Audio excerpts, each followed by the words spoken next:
There. Welcome to Tech Talk Weekly. I'm Bob from Creation Station.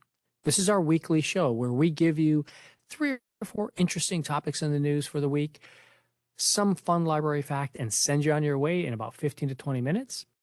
As always, if you have any stories you'd like us to feature this week, Creation Station at broward.org comes right to me, and we try and get them on the show. Today, I've got Steve Rodenberg from Maine Library. How are you doing, sir? Doing great. So now nobody out there who's watching this, who isn't part of the library system, has any clue who Steve is. And that's how he likes it. There you go. That's right. Tell everybody, what do you actually do around Maine Library here, Steve? Well, I'm part of the programming department here at Maine Library. My area is the auditorium. I do lights, I do sound, and I help with all kinds of productions that take place right here in the building. Including like hundreds of people at a performance, etc. In case you haven't been to Maine Library, folks, currently the auditorium is closed for renovations. It's a 300. How many people can we actually seat? 298. So 298 inside, and I've seen you do performances outside where you had chairs outside and everything like that. So yep, absolutely. Yep. It gets busy here. Steve's got a huge, but you can't even count how many things you've done here over the years. 30 years, 31 years actually, as of the 29th of last month. Oh, congrats. Nice. Yeah, thank you. It's a very cool thing. Well, we've got some interesting stories here, some old stories and some new stories for today's episode. How's that? Cool stories. Let's get in here and share some of these things. The big news story of the week was Artemis not going up. So I know we made a big deal about this, everybody, all week long. We had that interview with NASA on it and everything.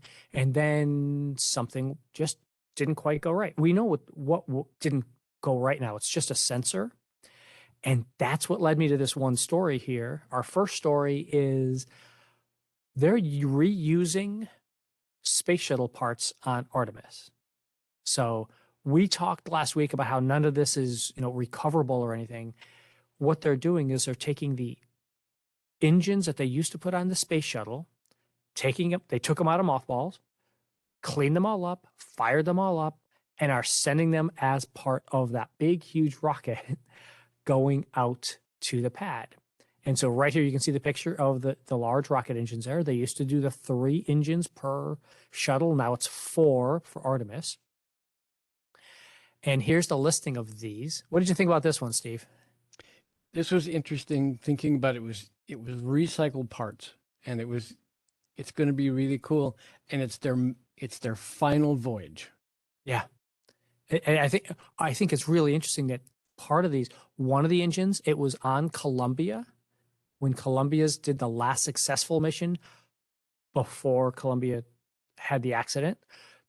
The one of them was on the final of Atlantis. I was there at the Cape and watched Atlantis go up. Oh, really? For that final, cool. For that final shuttle launch. But there's, all these, it's 9, 21, 25 different times between these 4 engines, they've all gone up. So you can expect to get some things. Now, of course, want to reiterate, the current Artemis program has no recyclability on it. When these go up, they're just gone. This is their very last voyage for all of them. Yep. Intended for our next story. But they, this is how they know that they are, within their tolerances of being safe to launch this Saturday. So not Friday. They've already scrubbed for Friday, knowing that the amount of time that it takes to load and do everything, it takes a 48-hour window. So Saturday afternoon, 2:00, 2:17, I think it is. 2:17, yeah, that's the new time. Yep. And that's where and how you can watch that. To go up and see it. The new time is, I was right, 2:17. Yep, it's 2:17. Thank you. And then there's also at 1:17 is the new virtual reality thing.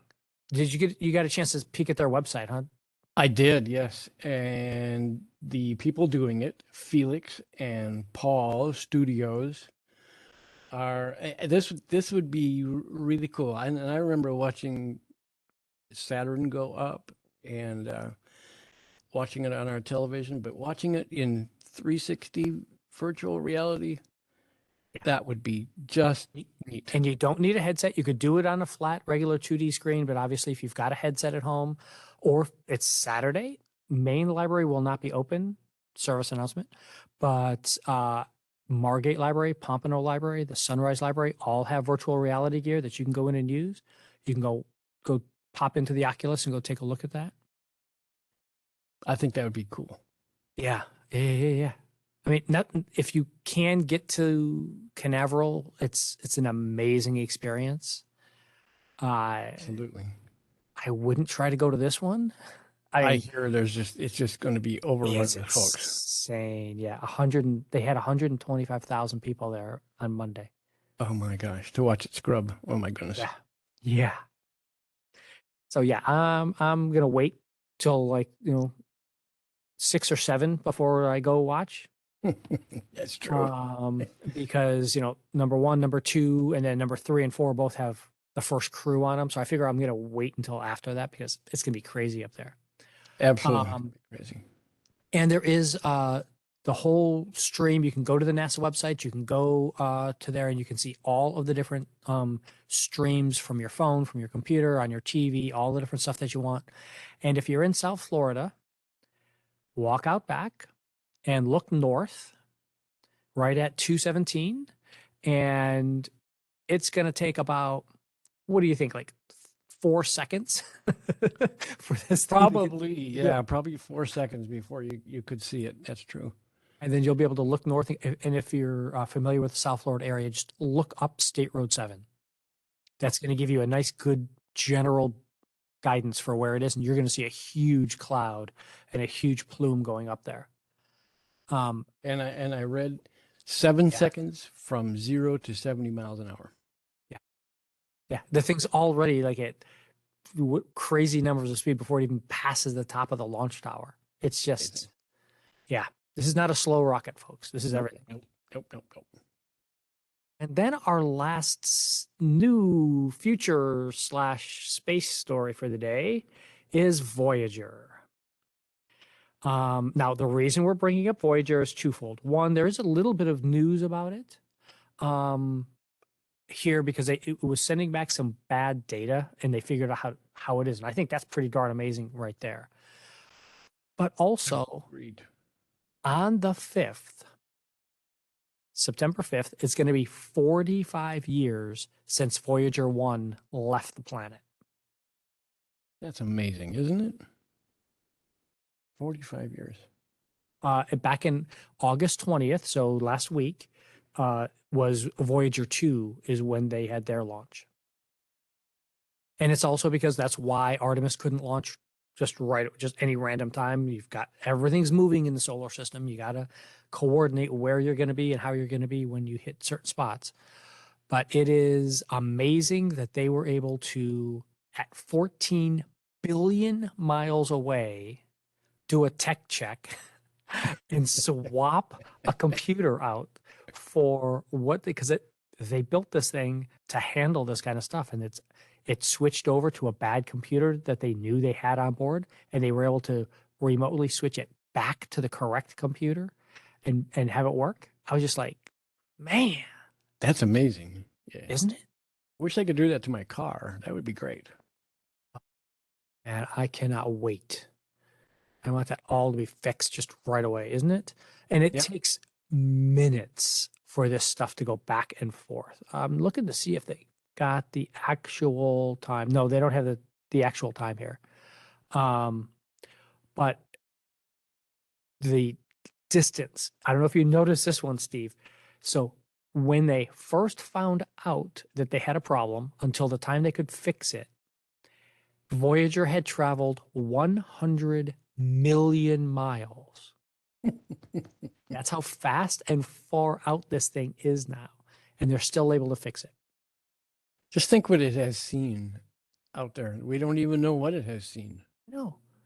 the whole classic Star Trek thing and everything with this. It's just amazing stuff that's going on here with the whole space version stuff and all these things happening. Last week we didn't even cover the story about the Space Force took over all satellites now. So all satellite communications, all satellite control goes through the Space Force instead of having it divided up between 6 different government agencies. Interesting. Yeah. I mean, space is moving forward. We're getting finally to that spot where you kind of thought we would be back in the 70s. Now we're kind of getting there. So at least those of us who grew up on science fiction thinking that we're supposed to be taking vacations on the moon. And those of us who watched comics speak to their watch.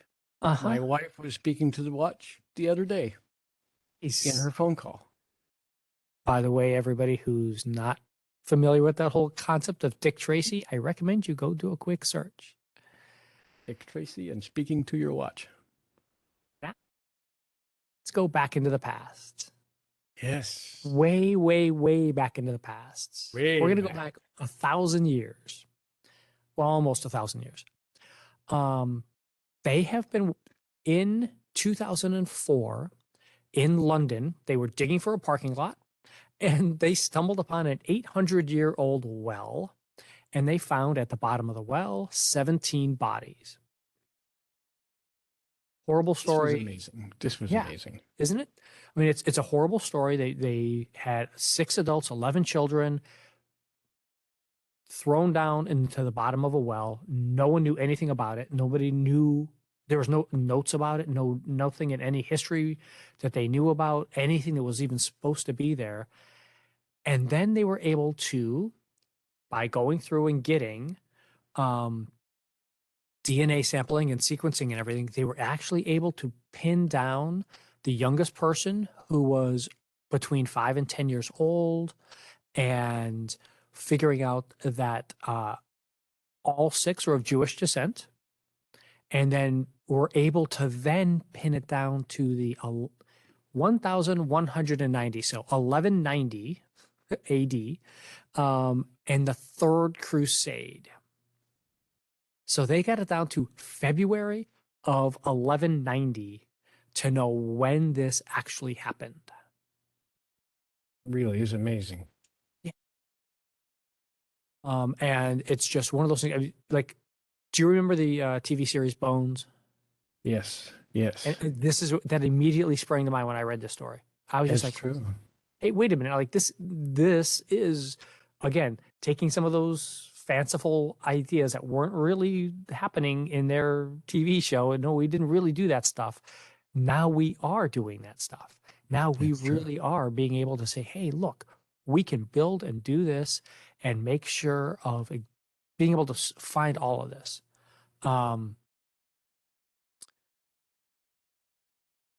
Now that they know all this, now they're trying to go through the genealogical databases, 23andMe, Ancestry, to see if there are actually any surviving relatives 1,000 years later now. So interesting, isn't it? Yep. When you get a chance, as always, all of these links are going to be in the show notes for you to come out and see. Some of them, it looks like maybe some of those people were were in this well for the whole time. Some of them maybe were more recent than that, but they just don't know. But it's a great, great investigative mystery story. It's a really good read in the article. Yeah.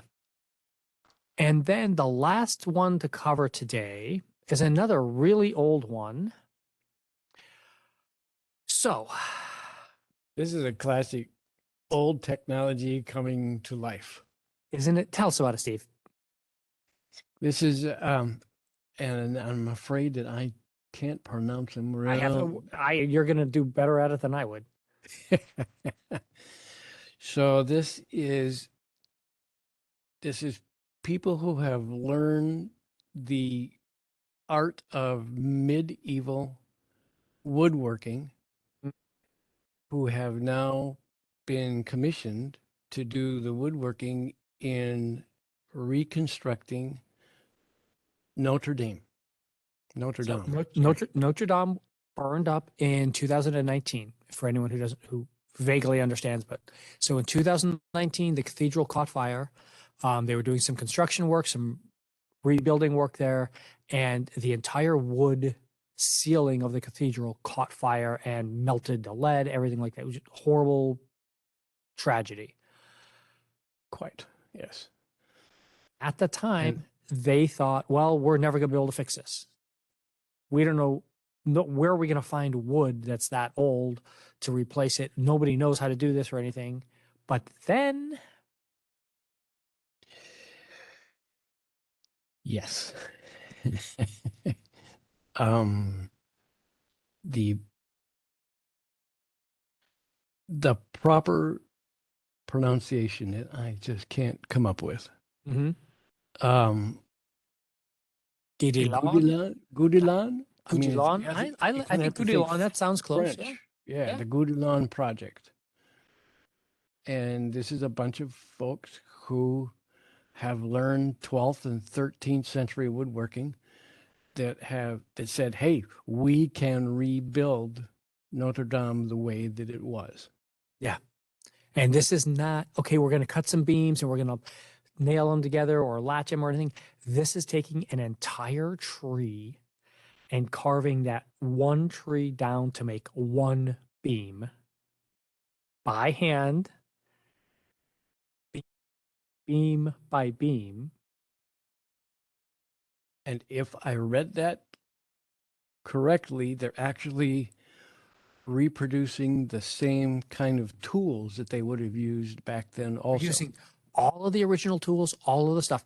The only part about this is that's frustrating is like, I wonder if they'll be able to pull this off based on the idea, as they mentioned here at the very end of the article, wanting the cathedral to be reopened by 2024. Nobody can pull that off because that's not how these techniques work. That's right. Yeah. But it's going to be crazy. It's going to be really interesting to visit there in another decade and see this whole thing fully rebuilt and all the And see the old final parts and all product. the old things and then all the new ones. And you can go visit these people as they're carving. They've got a whole national park there, almost like a theme park, that have been doing these kinds of techniques for decades already, and now they're like becoming world famous, and people are watching them as they're rebuilding Notre Dame. Amazing. Have you done much carpentry work in your past there, Steve? In my past, my grandfather was a carpenter. Oh, nice. Yeah, he was Norwegian by birth, I believe. Yes, full-blooded Norwegian, and he built houses and all kinds of stuff. That's good. I like that. Yep. Yeah, I've got a little bit of a small woodworking type shop in my garage where I build bookcases and desks and stuff like that. All the things that I need for the house that makes sense to build. I didn't get all those skills. I got a few of them. I didn't get any skills. Yeah. I grabbed a book and learned and built some really bad things to get started, and then went on from there and learned. I'm pretty handy with tools, and so is my wife. My wife is pretty handy with tools also. So we can do the tools. It's the woodworking part that we're real not excellent at. Well, and it takes space. Yes. You need the garage to be able to spread things out on and do, and it can be messy. Yes, very much. We have already flown right in it. We got to get going here, Steve. Thank you so much for being here today for all this. Really good to feature everybody. This is actually somebody out there saying, hey, I want to know who's going on. What these other behind the scenes people you found, Bob. So we grabbed Steve from behind the scenes to bring him in. If there's anybody out there you want to see featured, you let us know. The cool library thing is come in on Saturday, Sunrise, Margate, Pompano, to come see the Artemis launch on virtual reality, or at home. If you've got one of those MetaQuest headsets, you can do it yourself, all for free. All the links will be in the show notes for you. Let me throw up our final slide here. And again, if there's a library you'd like to see featured on the show one week, let us know. creationstation@broward.org. And we'll see everybody next week. Stay safe, everybody. Bye-bye.